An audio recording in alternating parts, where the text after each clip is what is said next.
Okay. So yesterday we began to learn the laws of Toivelling, which is an interesting mitzvah. It's a rabbinic mitzvah. It's in the context of preparing for food.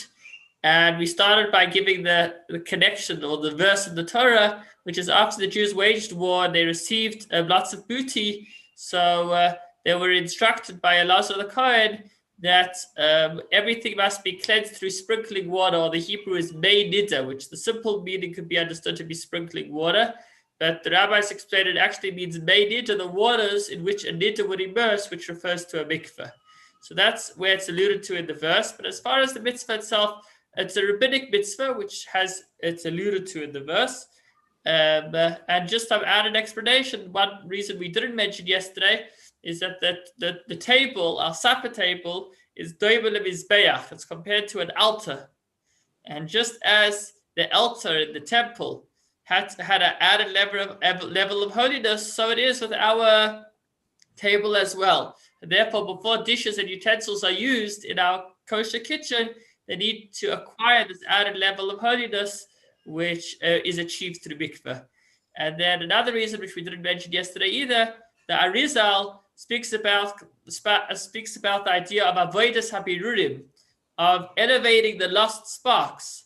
Every time a Jew engages in the world, he has a unique responsibility to find the hidden godliness that exists within whatever he is utilizing and to engage it. And so when we eat, we take something physical and we elevate it.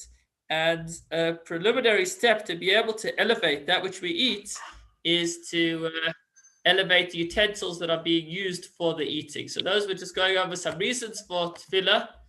And then just to recap what we learned yesterday, we started with what requires tefillah. Metal is a biblical requirement. The rabbis say glass also needs to be toiveled because it's kind of like metal in the fact that it can be molded in different shapes. I mentioned as far as plastic is concerned, most authorities say that it does not need to be toiveled because according to the Torah, or the reference in the Torah was metal, and the rabbis added glass. So what they added, and that's it. Others say that no, why did the rabbis add glass to metals? Because they're both moldable. Plastic is also moldable, but most authorities say that plastic does not need to be toiveled. We mentioned the rivers. If it's a spring, then it can be used for toiveling. And a river, it depends where its water source is. If it's majority from a spring, then that would work. If the majority of its source is from the rain, then it wouldn't work. So if you've got a house, I don't know, on the Val, and you want to toivel some dishes, you would have to do an investigation as to what the majority of these waters are. Is it spring water or is it rainwater? Spring water is good, even though it's flowing. Rainwater would have to be contained within a mikveh. Okay, we spoke about different materials. The general principles, most things need to be toiveled. Most materials need to be toiveled. We did mention wood, though, as an exception. If a person is taking something that was used for non-kosher, so there's two steps that are involved. He needs to kasher, which is to physically purge the non-kosher taste from within the walls of the utensil, and he needs to give it a dip. So the process is first get rid of the physical negative taste, the taste that isn't allowed, and then get rid of the spiritual, and then elevate it spiritually. So first we kasher, and then we toivel. Borrow dishes. If you're borrowing from a non-Jew, it does not need to be toiveled.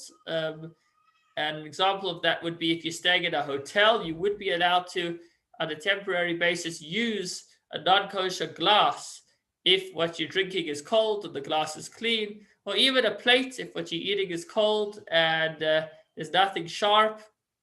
You would be able to use that plate temporarily, only temporarily, because if you use it regularly, then you'll end up at some point using it for sharp foods or hot foods, which is why we need to kasher. But the point is that borrowed dishes do not need to be toiveled. And we mentioned another interesting halacha, even if the company is owned by a Jew, if the actual workers are not Jewish, then it would need to be toiveled. And that's why in Israel, part of the kosher certification applies not just to food, but also to utensils, meaning that the Kana rabbi certify that these utensils were made by a Jew, thus rendering them fit for use without having to need to be toiveled. Okay, I think we're up to over here, repairs. Let's take a look inside the text. Halacha 7. If a Jew gives silver, quite an interesting one, or other metals to a non-Jewish craftsman to have him make a utensil or repair a utensil that had a hole and could not hold the revius, according to one of the halachic authorities, Rav Chaim Da, a revius is approximately 86 mil, then it needs to go into mikveh again. So if you've got a dish and it was cracked and you give it to a non-Jew to fix, so if once it was cracked, it was no longer able to contain within it 86 mils of liquid, then it means that it was no longer a vessel. Once it was broken, it was what they call in Yiddish ice vessel. It was no longer a vessel. And then when the non-Jew repaired it, he made something, it's like a new vessel. So that's an interesting one. That's an interesting scenario when you would need to dip one dish into the mikveh twice. When you originally bought it, you put it in the mikveh, then it broke, you got it fixed, and you would need to dip it into the mikveh again. That's quite an interesting, less known halacha about Toivelling. Number 8. That you wouldn't make a bracha if you were immersing it a second time, since it was already immersed once before.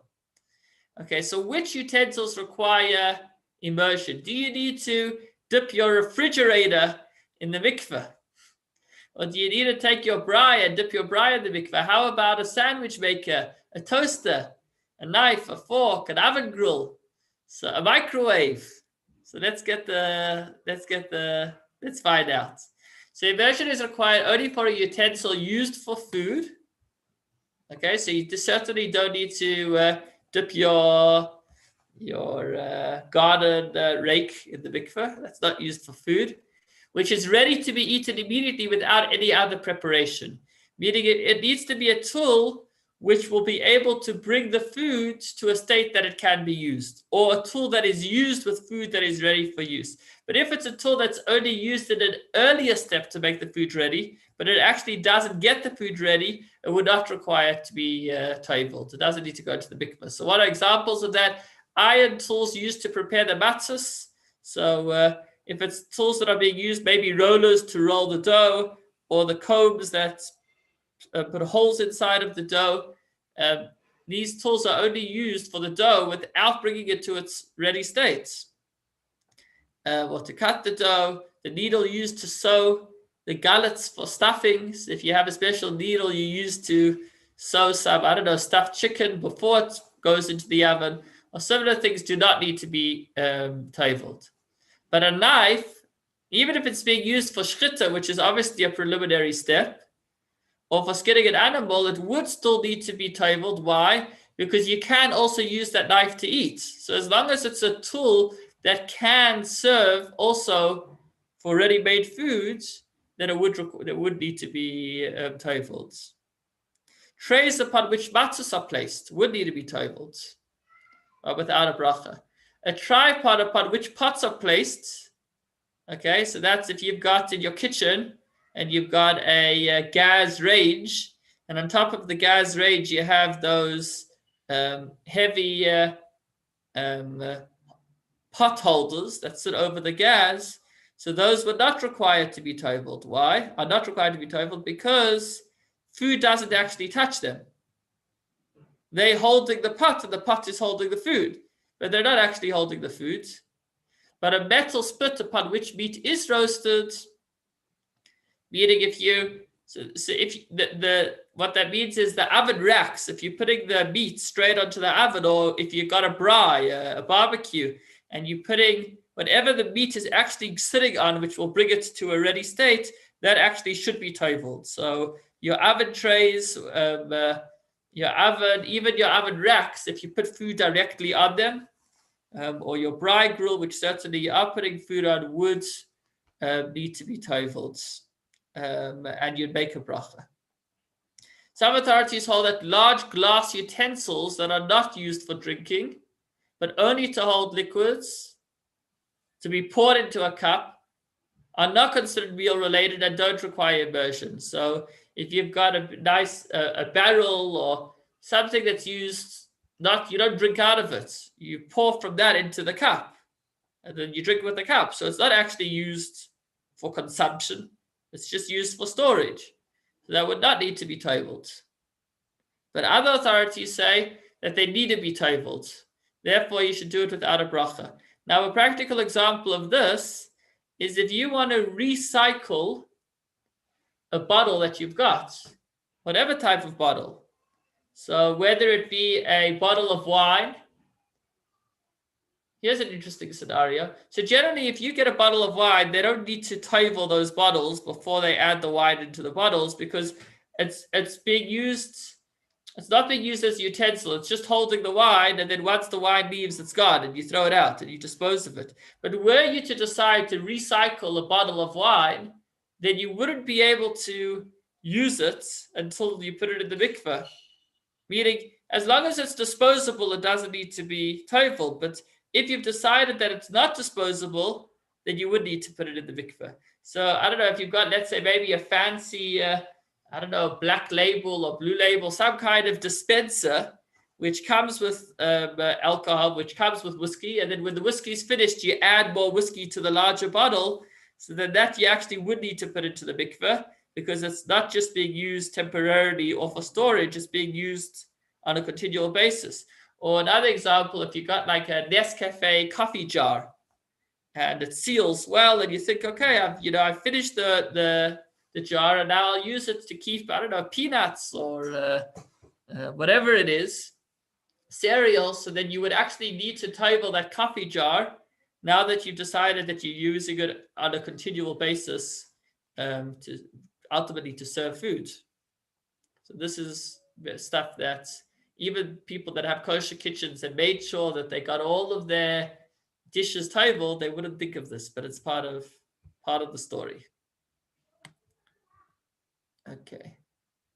A pepper grinder must be immersed because of its metal parts. So I don't know what, maybe he was referring to a wooden pepper grinder, because you said wood does not need to be toiveled. Obviously, if it's a glass pepper grinder, then again, it would need to be toiveled.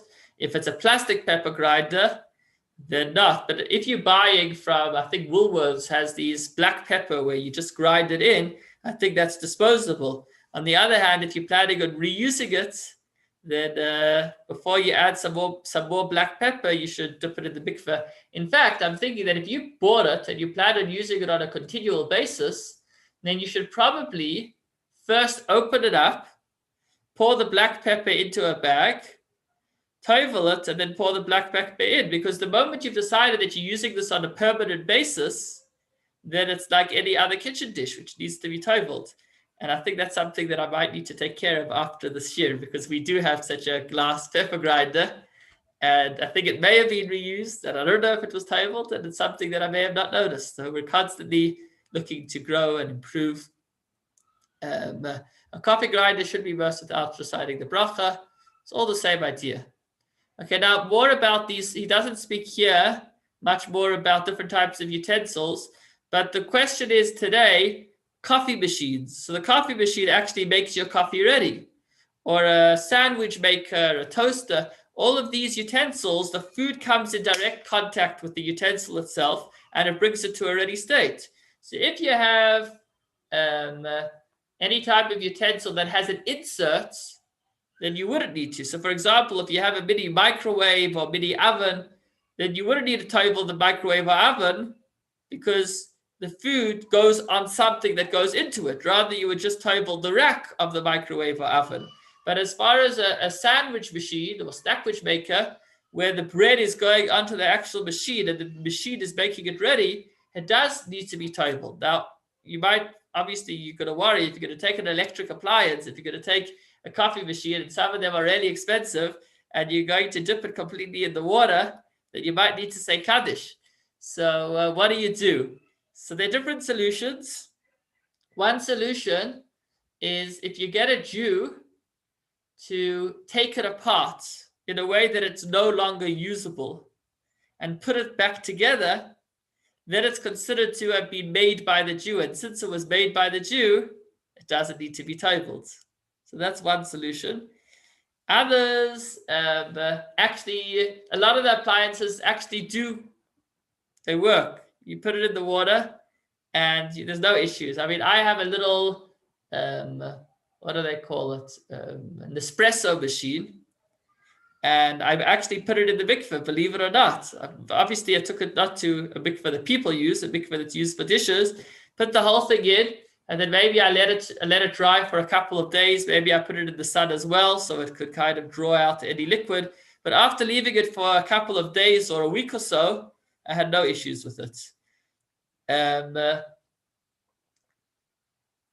But again, you'll have to look at each appliance and see how it could handle. The same thing would go a sandwich maker, toaster. Most of these appliances, if you do put it in the mikveh and you give it a few days to dry up, then there's not going to be any issues. More expensive appliances, you might need to go to the other route of either getting a Jew to rebuild it for you, or another solution would be what we'll speak about soon, but I mentioned yesterday, which is to give it to a non-Jew as a gift and then ask him if you could borrow it from him.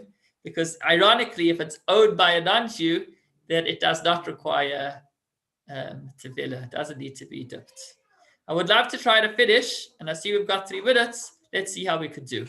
So care must be taken that a utensil be completely clean, free of any dirt or rust before immersing. Somebody told me that he took his dishes all the way down to the ocean, and he toiveled them all, and he came back to his kitchen and he realized they still had labels on them. And he had to start all over again. So before you travel off to the mikveh, first get somebody to help you or yourself in the kitchen with hot water to rinse off any of the labels. The principle is that anything that you would not want there when you were using it gets in the way. Anything that you don't mind staying there and you're going to use it with it is fine. So if when you take off the label, there's like a little bit of glue or something left on the dish, you got to ask yourself, will I be bothered by that glue when I'm actually using the dish? If absolutely not, you don't care if it stays there for the next 120 years, then it doesn't get in the way. It's part and parcel of the dish. But if it's something that you wouldn't want there, then you need to clean it before you put it in the mikveh. However, rust stain or other dark spots that commonly appear in utensils, of which people are not particular, that wouldn't invalidate the immersion. The entire utensil must be submerged at once, so that the whole utensil is in the water at the same time. So you can't kind of do half and then the other half. A utensil and its handle must be immersed in the water at once. If the person immersing a utensil intends holding it in his hands during the immersion, he should first put his hand in the mikveh, and then the utensil. And then while he takes it into the mikveh, make sure that he loosens his hand a little bit so that it could be completely surrounded by the water. Same would be if you're using some kind of basket or rope to lower something into the mikveh, make sure that it's loose enough that the water will go everywhere. When immersing vessels with a narrow mouth, so if you've got like a pitcher or a bottle, you've got to hold it in until the water fills up inside so that the inside is also completely touched by the mikveh. Number 12, minors should not be entrusted with the immersion of utensils. And I assume the same would go for a non-Jew. So only somebody who himself is of responsibility for the mitzvah can actually toivel. However, I do think that if it's under your observance, it's fine. If you see the child slipping it all the way in, that's fine. But on the other hand, if you wanted to ask your driver to go to Kosher World and toivel the stuff for you, then since he's not required himself in the mitzvah, he cannot be trusted for it. It's a general concept of trusting somebody that is themselves responsible for that very thing. Finally, on Shabbos, you're not allowed to toivel things on Shabbos. If you've got a new knife and you want to use it, somebody gave you a new challah board or challah knife, and you live a few doors down from Kosher World or from a vessel mikveh and you want to toivel them, you would not be allowed to do so on Shabbos. The best you could do is to give it to your local non-Jewish neighbor and hope for a better experience than I had, and ask him to lend it back to you. Alternatively, if it's a cup and you're toiveling it in water that you could technically drink from, so then as long as it doesn't look like you're toiveling, this is an interesting one.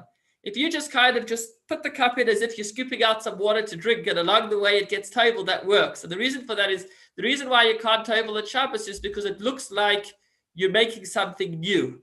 And you're not supposed to make anything new on Shabbos. But if it doesn't look like you're making something fit for use, like you're making something ready for use, so you just grab a cup of water, then that's fine. Thanks so much for joining. And please God, tomorrow we will move on to the next laws, which are a very important subject. Please invite anybody that you think might want to participate, and that is the laws